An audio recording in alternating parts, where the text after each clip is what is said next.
mocinha, venha. Desde pequena a gente já tem que incentivar a perder a vergonha.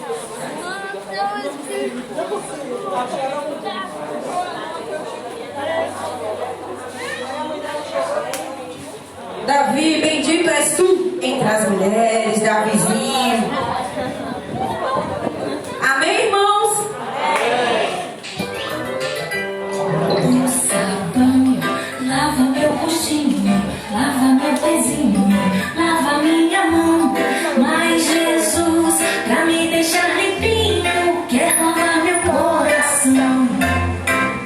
Quando o mal faz uma manchinha, eu sei muito bem quem pode me limpar. É Jesus, eu não escondo nada, tudo ele pode apagar. O sabão lava meu rostinho, lava meu pezinho, lava minha mão. Mas Jesus, pra me deixar limpinho, quer lavar meu coração. Quando o mal faz uma manchinha, eu sei muito bem quem pode me limpar. É Jesus, eu não escondo nada, tudo ele pode apagar.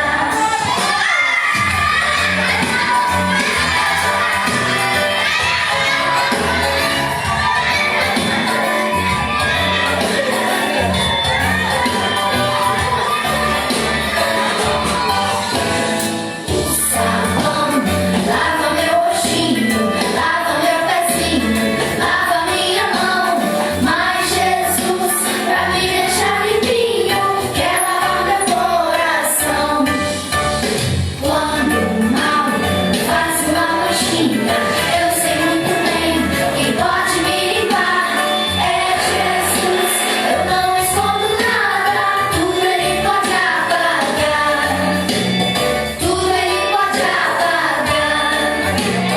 Tudo ele pode apagar.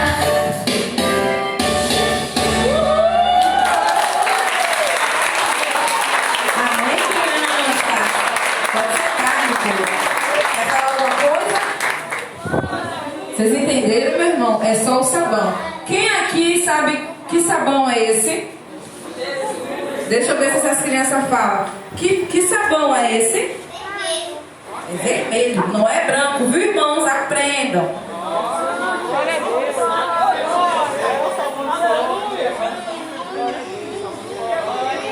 Vamos se colocar de pé de novo? Vocês não estão cansados. Se estiver cansado, 2 pulinhos que resolve. Te exaltamos, Senhor. Glória a Deus.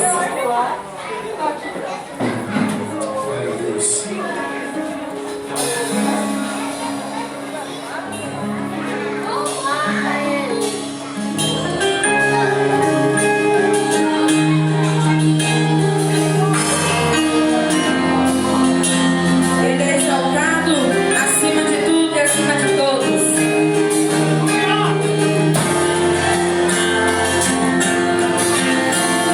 E se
graça e a paz esteja com cada um de vocês. Amém. Abram, por favor, as suas Bíblias no livro do Apocalipse, no capítulo 5. Vamos estar fazendo a exposição de um dos maiores capítulos e mais lindos de toda a Escritura. Apocalipse, capítulo 5.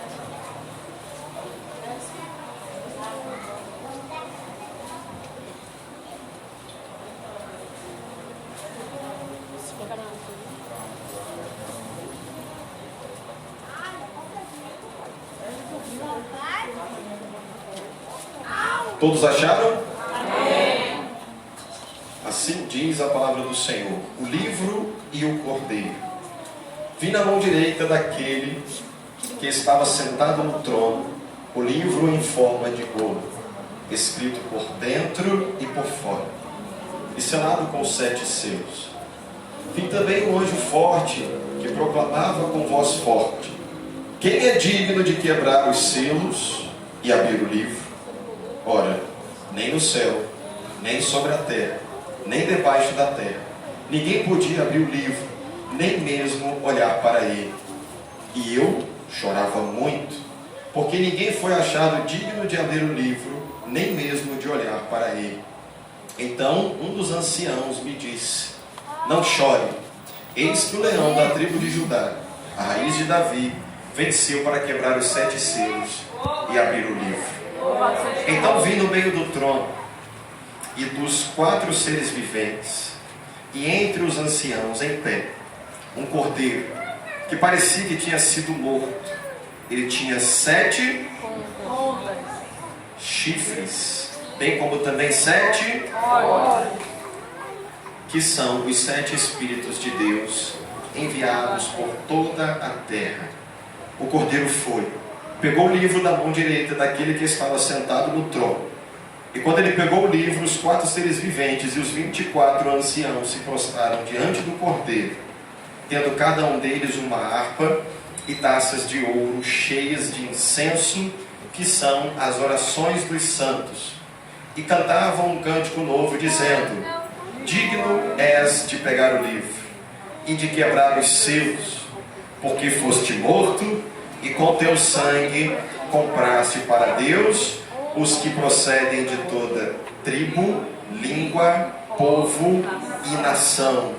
E para nosso Deus os constituíste reino e sacerdotes, e eles reinarão sobre a terra.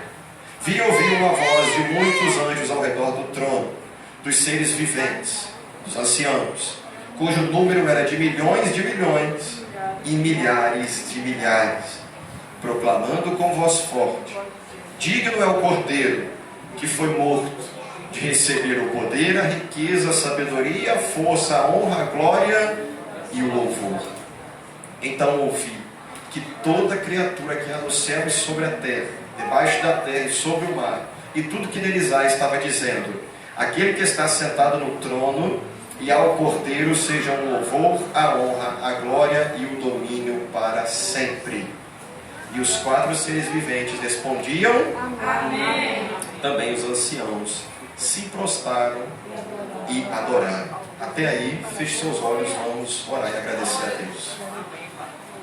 Santíssimo Deus e Pai, nós somos dignos do Teu amor e do Teu perdão. Mas o Senhor, Pai, diante a Tua grandeza infinita, diante a Tua misericórdia, a Tua graça, e tudo que o Senhor, Pai, ofertou naquela cruz, em amor a todos nós só temos a Te agradecer e Te louvar. Nesta noite, reconhecendo nossa pequenez, nós nos colocamos diante do Teu imenso poder, para que o Senhor venha trazer esclarecimento ao nosso coração, maturidade, justiça, e que nós venhamos a cada dia mais e mais nos aperfeiçoar diante as obras do Teu Filho, Senhor Jesus Cristo. Nesta noite eu peço que todos que aqui estão, venha, Senhor Deus, estar, Pai, diante da Tua presença com sinceridade, com pureza de coração, porque o Senhor, Pai, não vê como um homem, mas vê, Pai, de forma interna, sonda e esquadria pensamentos e corações. Por isso, aquele, Senhor Deus, que está aqui hoje, a todos, que atente os seus ouvidos para ouvir a voz de Deus, para ouvir, Senhor Deus, aquilo que o Senhor tem que passar a cada um de nós. Por isso, te louvamos e te agradecemos. Em nome de Cristo. Amém. Vejamos então aqui o capítulo 5 do livro do Apocalipse, diante aos episódios que estamos vendo já há alguns domingos. O que nós estamos fazendo aqui então? Estamos vendo de uma vez por toda qual é o grande convite à chamada de ser um cristão. Você, cristão contemporâneo, século 21, rede social, fotos instantâneas, com todos esses equipamentos, essas parafernálias, além da própria luta pessoal e o mundo inteiro espiritual, você tem que ser um cristão assíduo e verdadeiro. Uma verdadeira testemunha do testemunho de Cristo. Ser igual a Ele. Uma pessoa entregue à vontade de Deus em todos os seus caminhos. Mas, diante dessa realidade, nós quando olhamos para o passado, em 2021, parece que todos os cristãos daquela época eram crentes verdadeiros e não tinha pessoas como muitos de nós, aonde simplesmente usa o Evangelho como algo corriqueiro da vida. Pois a notícia é que existia sim. Existia cristãos também naquela época. Os pais da igreja talvez não. Mas os outros apóstolos que foram surgindo, que se diziam, talvez os falsos profetas, outros homens que se diziam ser verdadeiros cristãos e não eram, além da própria cristandade judaica daquele cenário. Então tinha também um grupinho que não optou seguir a Deus e serviu da maneira correta. Qual era o desafio daquela época? A perseguição física, o imperador. O culto ao imperador era uma obrigação, um dever. Você era obrigado a adorá-lo, a se render diante dele. Então, para os cristãos mais frios, mais, como podemos dizer, que não são tão assíduos diante da presença de Deus, era comum. Não tem problema. Adorar o imperador é coisa pouca. Isso a gente faz, eu não posso perder o meu emprego, eu não posso perder a minha propriedade, o meu gado e a minha terra. Em contraste a isso, nós tínhamos cristãos sim verdadeiros, que até idosos entregavam a sua própria vida diante de todo aquele espetáculo que era criado pelo Império Romano, aonde cristãos como eu e você, que acreditam em Deus, em Jesus e no Espírito Santo, eram jogados vivos em arenas e divertia a plateia diante a esquartejamentos e matanças. Entretanto, tudo aquilo foi sendo algo um pouco até surpreendente para o imperador. Por quê? Porque os cristãos, os verdadeiros, eles morriam felizes. Como que pessoas, até idosas, sendo jogadas dentro de arenas para ser comidas vivas por leões, poderiam morrer com um sorriso no rosto, poderiam estar felizes diante a morte, porque aquelas pessoas acreditou e tinham o discernimento correto do que estava a esperar. Após a morte, segue-se o juízo. Para o cristão, segue-se uma eternidade inteira de bênçãos, estar ao lado de Deus. Só que para isso, você tem que ser fiel até a morte. E ser fiel até a morte significa ser fiel na vida, ser fiel com as finanças, ser fiel no relacionamento, ser fiel na educação dos filhos, ser fiel no trabalho, ser fiel na escola. Até a morte é o limite. O que vem antes da morte, que é toda a sua vida, eu e você temos que ser fiel a Deus. Então aqueles irmãos, aqui dessa época, de João, o último dos apóstolos vivos, bem velhinho, 90 e alguma coisa, ele volta e traz esse livro da Ilha de Patmos, diante as visões que ele teve naquele lugar, e traz agora para o coração daquela igreja verdadeira, e até as outras também que não estavam lá, essas coisas todas, uma nova visão de mundo. Porque até o capítulo 3, você só vê as repreensões das igrejas, você vê o próprio João se apresentando na Ilha de Patmos, você vê aquilo que Deus quis falar com cada uma das 7 igrejas, e depois disso, Qual é a esperança? No que acreditar? Aonde está agora aquilo em que eu vou me agarrar com todas as minhas forças? É do capítulo 4 em diante. A primeira coisa que nós vemos é a visão daquele que está sentado no grande trono, a qual enche os céus e a terra. E nós conseguimos ver isso para a glória de Deus. Mesmo aqueles irmãos passando coisas terríveis e piores, tinha também aquela classe igual a de hoje que não quer nada com Deus e usa o Evangelho como pretexto. Isso sempre teve e vai ter até o fim. Mas para os verdadeiros, ao saber daquela notícia, ao ter o conhecimento do grande trono de Deus que enche todos os céus, aonde a terra é o estrado dos seus pés, foi a grande esperança, a confiança, a fé, o fervor aos corações para enfrentar a morte, para enfrentar a perseguição, para enfrentar os sofrimentos causados pelo seguir Cristo, pelo ser uma testemunha fiel a Ele. Agora no capítulo 5, eu e você estamos aqui diante daquela grande filmagem, daquela produção de Hollywood. O que é isso aqui para nós? É nada mais, nada menos do que a coroação do Senhor Jesus Cristo.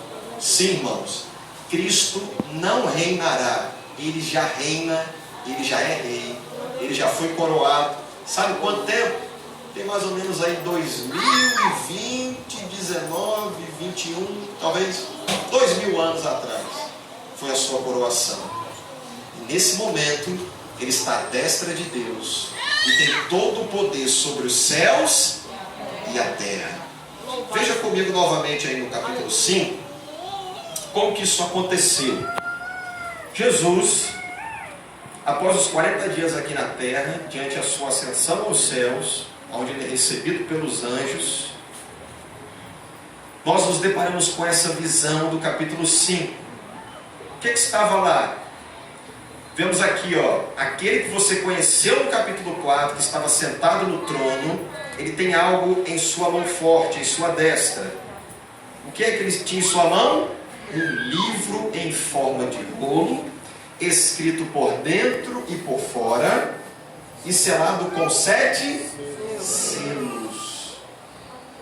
Deus Pai, Todo-Poderoso, Criador dos céus e da terra, onde o seu trono enche todo o céu e a terra é o estrado de seus pés. Ele possuía, agora está sobre a posse de Cristo, um livro em forma de rolo, selado, lacrado. A ideia de selo são lacres, 7 lacres que percorriam por aquele livro, dando a ideia de completude, completamente selado, absolutamente selado, inviolável. Essa era a ideia. E ele estava segurando diante a sua mão. Foi proposto, diante aquela visão de João, com voz forte de um anjo, a seguinte frase: quem é digno de quebrar os selos e abrir o livro? Quem seria essa pessoa? Ele vai responder para nós que nem no céu, nem na terra, nem debaixo da terra, ninguém podia abrir o livro, nem mesmo olhar para ele. Então veja, no céu tinha serafins, querubins, anjos e arcanjos. Em toda a terra tinha todas as criaturas, as aves, as vegetações, os animais, aqueles que já morreram em Cristo. Provavelmente a essa altura do campeonato, até o próprio Abraão, até o próprio Moisés, até o próprio Josué, até o próprio Davi. Nem vivo, nem morto, nem na criação e nem nos céus, ninguém era digno de abrir aqueles 7 lacres que estava sobre a destra de Deus. Esse é o momento aonde está tudo ocorrendo para que Cristo venha a ser coroado. Primeiro temos a visão do que estava lá. Em contraste a isso tudo, vai acontecer algo com João. Ele diz o que no versículo 4? Eu chorava muito porque ninguém foi achado digno de abrir o livro, nem mesmo olhar para ele.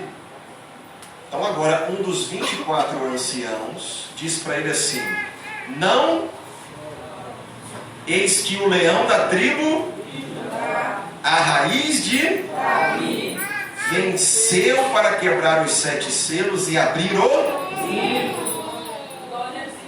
Observe, irmãos, os títulos que é dado ao Senhor Jesus Cristo. Leão da tribo de Judá, por aquela promessa feita no Antigo Testamento, de que viria um descendente, de que ele governaria e reinaria para todo sempre, e restauraria todas as nações. E aquele agora que é também, não só isso, o leão da tribo de Judá, ele também é a raiz de Davi. No Antigo Testamento, a referência era a raiz de Jessé. Agora, dentro do Novo Testamento, com a promessa feita a Davi, daquele que ergueria um templo, não ele, daquele descendente que viria, que reinaria, governaria, restauraria todas as coisas e seria rei sobre a terra e os céus. Quem seria esse? Cristo é esse. Ele é o descendente legal de Davi. Esses títulos não foram meramente colocados por acaso. É uma referência às promessas de Deus, não só à nação de Israel, como também a mim e a você, brasileiros, argentinos, cubanos, colombianos, africanos, chineses, indianos, a todos os povos, línguas, raças e nações. Qual foi o intuito de Cristo? Qual é o intuito dessa coroação? Qual é o intuito de abrir-se uma visão diante a Deus no seu trono, talvez nunca revelado antes? O capítulo 5 ele é único, quase que exclusivo. Nós temos poucas visões e informações de como que se é o grande trono de Deus, que percorre toda a extensão dos céus e não se limita a ele. Mas diante de uma localização, ele é sempre referenciado aos céus. O que é colocado diante a mim e a você agora? Uma visão, uma revelação. Essa é a ideia do Apocalipse. Revelação.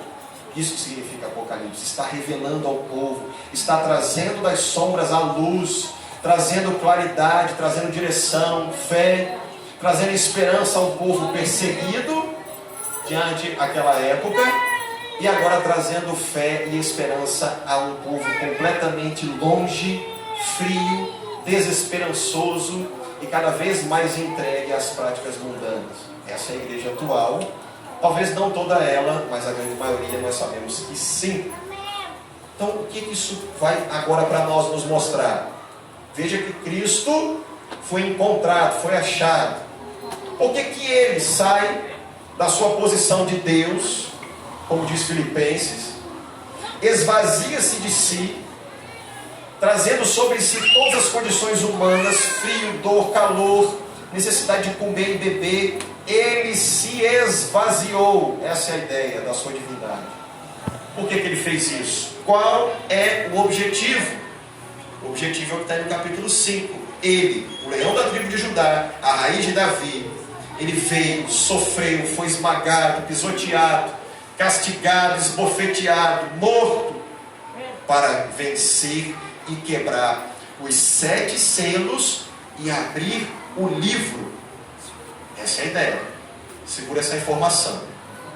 Vamos ver como foi a cena então. Versículo 6. Então vi no meio do trono e dos 4 seres viventes, e entre os anciãos, em pé, um cordeiro. Agora, olha para esse termo bem grandão que vai estar na sua Bíblia. Parecia que tinha sido... Parecia que tinha sido morto. Veja o trabalho que João Ferreira de Almeida teve para pegar uma palavra do grego e colocar esse monte de palavra aqui. Talvez 4 na minha, talvez na sua mais. Na minha já está 5 aqui. Mas o que não vai entrar como palavra? Vamos lá, ó. Parecia que tinha sido morto. Isso aqui é uma palavra só do grego. Sabe qual é a ideia aqui, irmãos? Que nós temos que sempre olhar e observar. E entenda que tudo isso daqui é em espírito, uma visão espiritual. É algo muito emblemático, simbólico. Cristo não necessariamente é um cordeiro que parecia que tinha sido morto sangrando. Como também ele é representado em outras formas no próprio Apocalipse. Daquele que sai de sua boca uma espada afiada, olhos como chama de fogo. Nesse momento da sua coroação, essa é a visão. É como se você olhasse para aquele cordeiro que é sacrificado diante aos pecados da nação de Israel e você imagina ele completamente ensanguentado. Quando você vê um cordeiro nessa condição, esquartejado, sem os membros, quase que degolado, lavado de sangue, você olhando para um cordeiro desse diante da sua frente, a única coisa que passa na sua cabeça é essa: parecia que tinha sido morto. O estado era muito grave, o castigo foi muito alto, o esbofeteamento, o pisoteamento, o esmagamento. Ele foi esquartejado ao ponto de que quando você olha, é tanto sangue, foi tanta dor, tanta pressão, que quando olha-se, parece que tinha sido morto. Essa é a visão de Cristo. Qual o intuito? Vencer.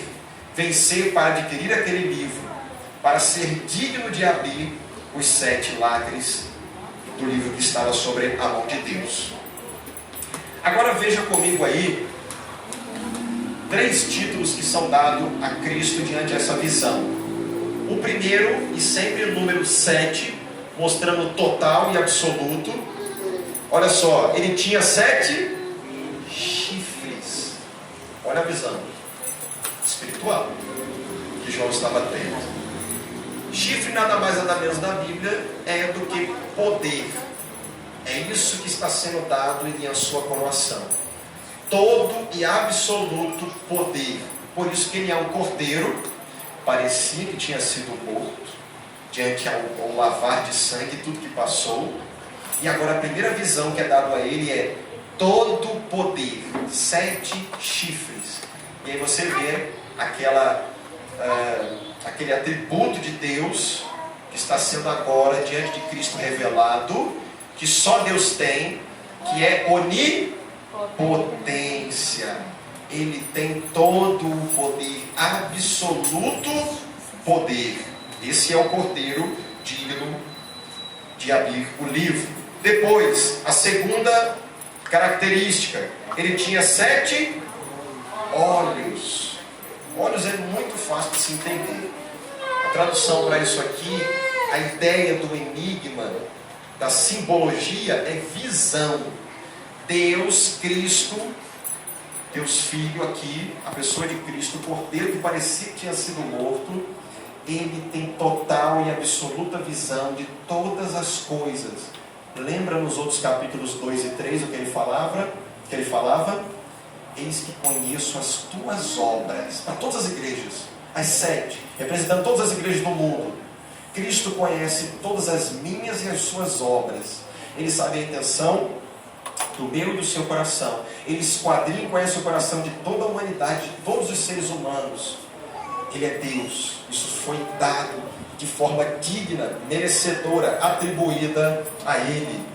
E aqui é o atributo também da onisciência sendo exposta diante a Cristo. Ele tem todo o conhecimento, o mais profundo, o mais alto. Aonde me esconderei da tua face, Senhor? Não há lugar nesse mundo, irmãos. Não há pedra, não há caverna, não há planeta no universo que você possa se esconder diante ao tamanho e poder e grandeza do nosso Deus. Mas o que? Que é a visão deste cordeiro. Primeiro, 7 chifres, todo poder. Segundo, 7 olhos, toda e absoluta visão. E aquilo que já falamos anteriormente sobre os 7 espíritos. Os 7 espíritos de Deus, também sendo representado aqui como onipotência, onisciência e onipresença. O Espírito de Deus está em todos os lugares. Todos os lugares Deus conhece, sabe, está. Ao mesmo tempo, Ele está aqui, Ele está na China, Ele está na Índia, Ele está em qualquer outro lugar do universo. Não necessariamente sendo invocado, porque sabemos que há terreiros, prostíbulos, facções e suas gangues em lugares terríveis. Não necessariamente Deus vai estar lá junto com o traficante sentado na cadeira dele, mas Ele é Deus e tudo que é no mundo Ele tem conhecimento, não só no mundo, como também em todo o universo. Diante dessa visão do cordeiro que está sendo representado para nós, a sua coroação, Veja o que vai acontecer depois daquele que tem os 7 Espíritos de Deus enviados por toda a terra. Versículo 7.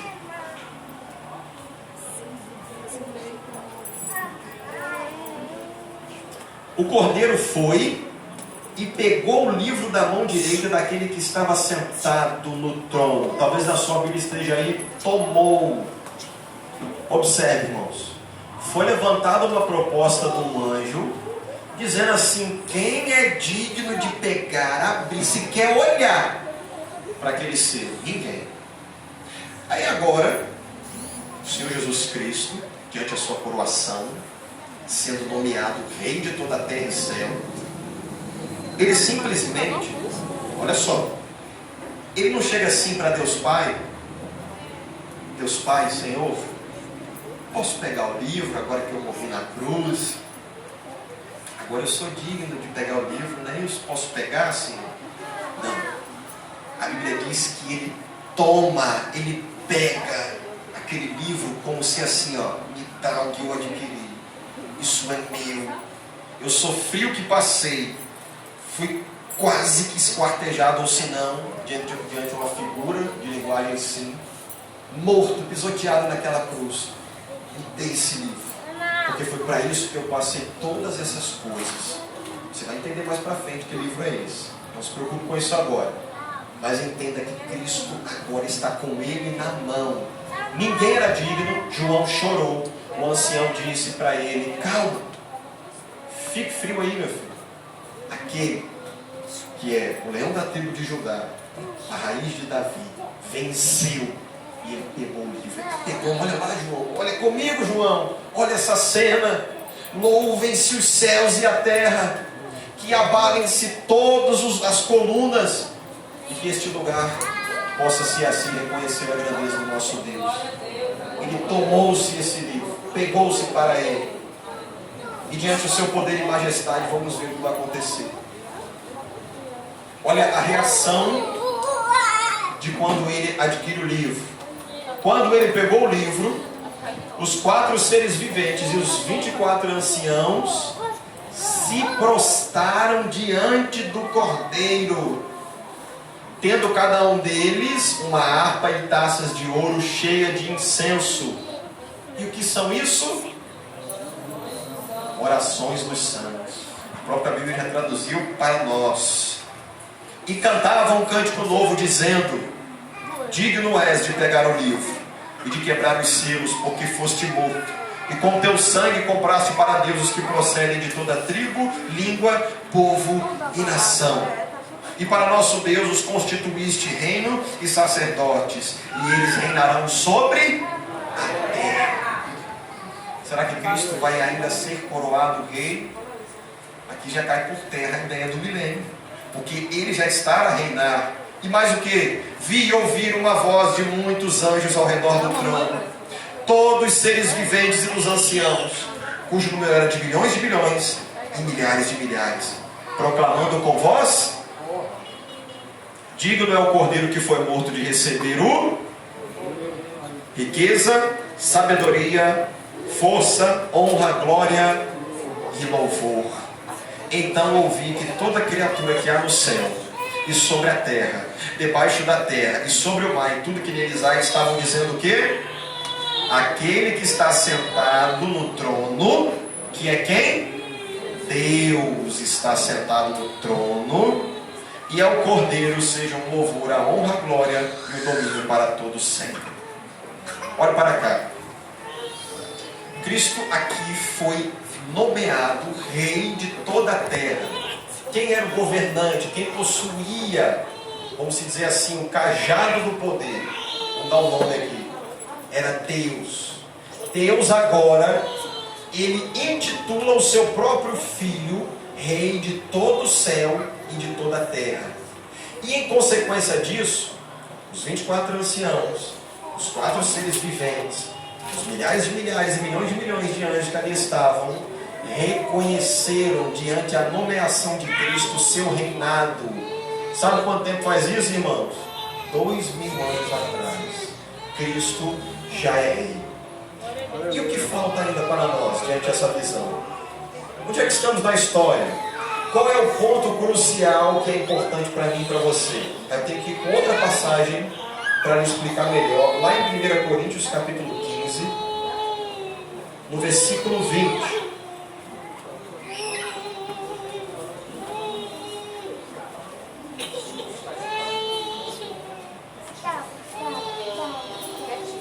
Primeira Coríntios capítulo 15, 20.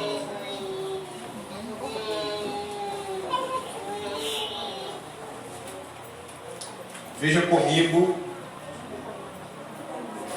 como que o apóstolo Paulo aqui está enfatizando a ressurreição de Cristo e a importância disso para mim e para você cristão, e tudo isso relacionado ao seu poder e reinado. Vamos ver. Ele diz aqui para nós, já no 20, que Cristo ressuscitou dentre os mortos e Ele é a primícia daqueles que dormem. Cristo já fez esse processo de transformação, de trazer esta incorruptibilidade ao nosso corpo que está aqui para que ele fique todo purificado e nunca mais nós venhamos nos sujeitar ao pecado. Cristo já sofreu o processo da ressurreição. Nenhum cristão ainda sofreu esse processo.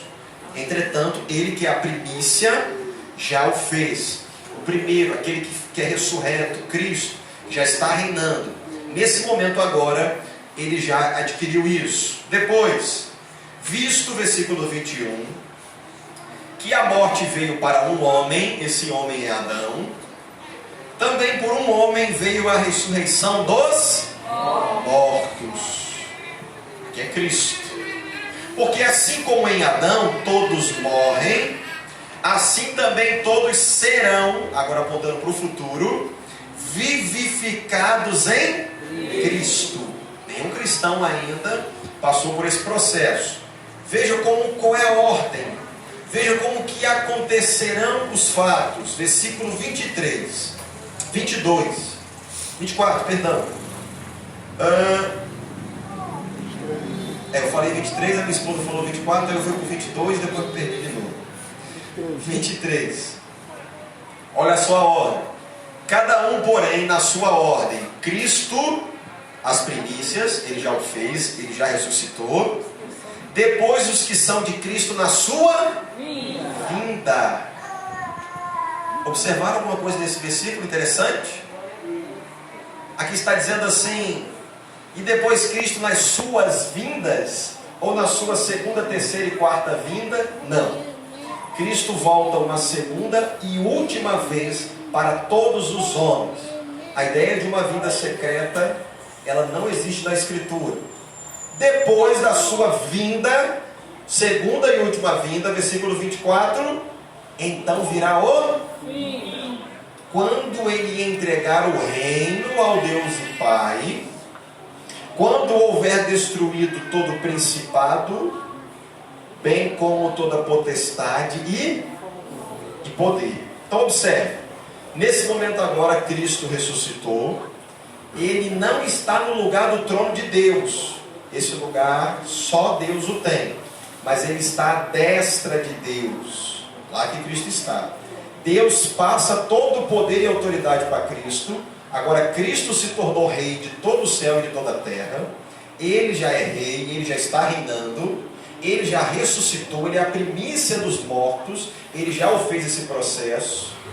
O que está faltando então, segundo a ordem, que está lá no versículo 23 de 1 Coríntios 15? Ele vai vir e ressuscitar aqueles que morreram como cristãos. Olha, cada um porém na sua ordem. Cristo as primícias, depois os que são dele na sua vinda. E depois disso, virá o fim. Virá o fim. Quando ele entregar o reino ao Deus Pai, agora ele devolve de novo o reino ao Deus Pai.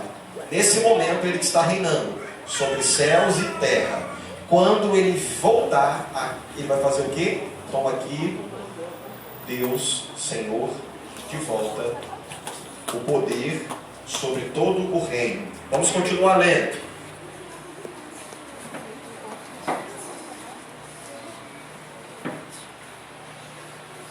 E não só isso, ele também fará e devolverá o reino a Deus Pai quando ele destruir todo o principado. Então aqui você coloca todas as classes: demônios, potestades, o próprio Satanás, a besta, o falso profeta, todo esse grupinho. Porque ele disse para nós aqui no 25 que é necessário que ele reine até que tenha posto todos os inimigos debaixo dos seus pés. Então Satanás não é o último inimigo a ser vencido. Existe um último inimigo. Existe um último inimigo. Satanás ele é, e as potestades é um intermediário, está no meio do processo da derrota deles. Ele diz para nós que o último inimigo a ser destruído é quem? Porque ele vai trazer ressurreição e vida a todos os cristãos. E não haverá mais morte. Não haverá mais morte. Olha como Paulo ainda esclarece mais. Porque ele sujeitou todas as coisas debaixo dos seus. E quando diz que todas as coisas lhe estão sujeitas, certamente exclui aquele que tudo lhe sujeitou. Quem sujeitou todas as coisas debaixo dos pés de Jesus? Deus. Então esse está excluído, esse não está debaixo dos pés de Jesus. Deus Pai, ele não foi rebaixado, ele não agora foi para o segundo posto, ele ainda continua no seu trono e ainda é o primeiro. Continuemos. Quando porém todas as coisas, 28, lhe estiverem sujeitas, então o próprio Filho também se sujeitará àquele que todas as coisas lhe sujeitou, para que Deus seja tudo em todos. Então é isso que vai acontecer diante aos próximos episódios que nós vamos ter daqui para frente. Isso aqui é real, já aconteceu, a sua segunda e última vinda, os cristãos já foram ressuscitados. Cristo já devolveu o cajado para Deus de novo? Não. Isso não aconteceu. Isso ainda acontecerá. Entretanto, muitos podem estar se perguntando assim: então para que era aquele livro? Qual era a ideia daquele livro então? Cristo morreu, via ele como um cordeiro lá, esquartejado, uma visão que parecia que tinha sido morto, mas na verdade ele tem todo o poder, conhecimento e visão de tudo. E os céus se renderam a ele diante da sua coroação, se prostram, milhares e milhares e milhões de anjos, os 4 seres viventes, os 24 anciãos, se prostraram e adoraram aquele que foi coroado. E o livro, ele fez o que com o livro? Volta lá para Apocalipse capítulo 5. Veja comigo o que ele fez com o livro.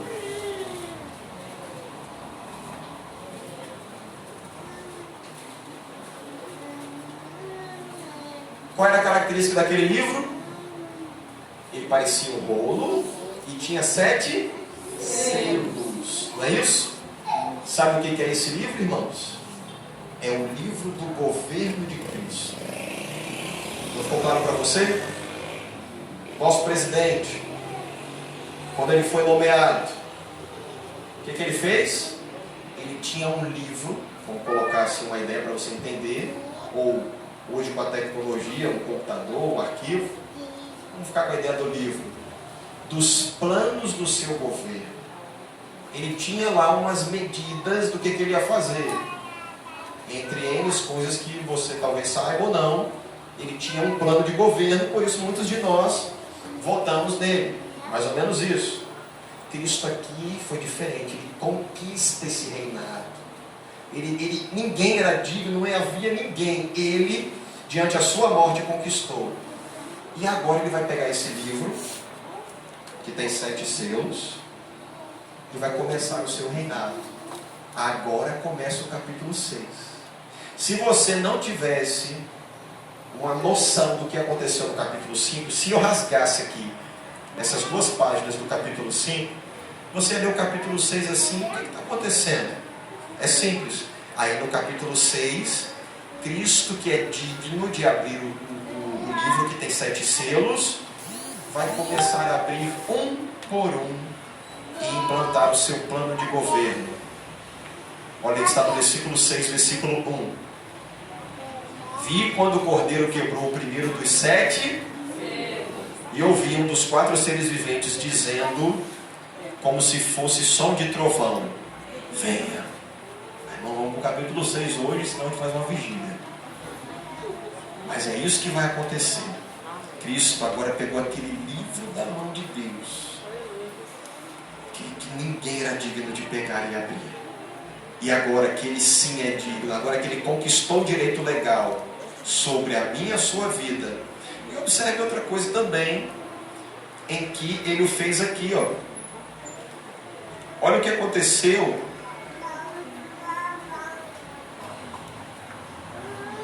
Aqui, ó, no versículo 9, no cântico. Cantava um cântico novo dizendo: digno és de pegar o livro e quebrar os seus. É isso que ele fez. Porque foste morto e com teu sangue compraste para Deus os que procedem de toda, segura, tribo ou tribos, línguas ou língua, povos ou povo, nação ou nações. Então Cristo não morreu para todos os seres humanos. Ele não conquistou esse direito legal para adquirir tudo isso daqui para todos os homens que estão vivos sobre a terra. Não. Existe um número.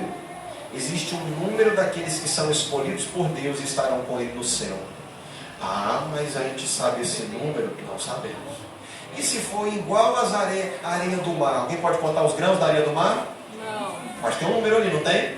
Não é infinito. A areia do mar é infinita, irmãos? Não, tem um número. As estrelas dos céus. Ah, não. Quem vai para o céu, para o novo céu e para a nova terra, é como as estrelas do céu. As estrelas do céu são infinitas? Não. Elas têm um número, só Deus conhece. Como os fios de cabelo da sua cabeça, como os grãos da areia do mar, ou como as estrelas do céu. Existe um número. Nem todos os seres humanos que estão vivos na terra foi proposto diante a este chamado que Cristo vai fazer aqui. E se você está aqui nesta noite, acredito eu que você está incluso. Se você perguntar assim: ai meu Deus do céu, e se eu não tiver, como é que eu faço? Já é o primeiro indício.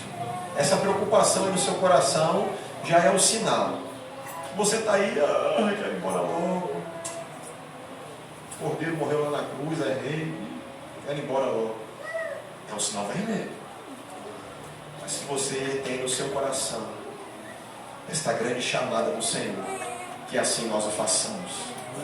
Amém, queridos? Vamos louvar a Deus. Eu peço que todos fiquem de pé.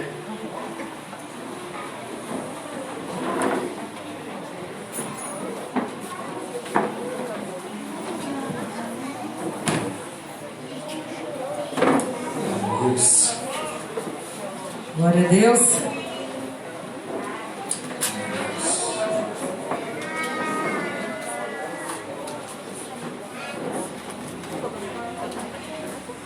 Exaltado e engrandecido é o nome do nosso Deus. O cordeiro que estava quase morto. Ele não estava morto, ele estava quase. Mas ele ressuscitou e nos deu vida eterna. Glória a Deus. Isso.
aqui 2 visitantes.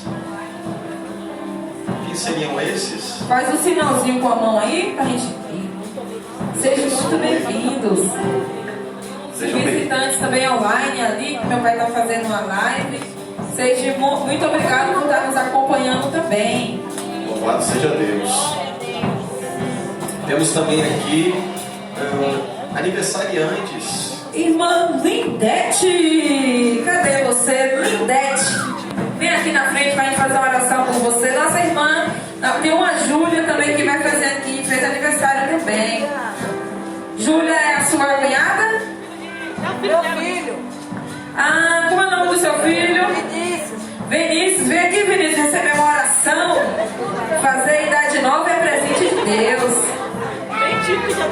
Tem que ficar feliz porque Deus permitiu que vocês estivessem vivos até hoje. Olha que maravilha. Aleluia. Isso é maravilhoso. Pra gente tivesse morto, a gente já está agora fazendo oração por vocês. Então, sorriso no rosto e vamos agradecer. Glória a Deus.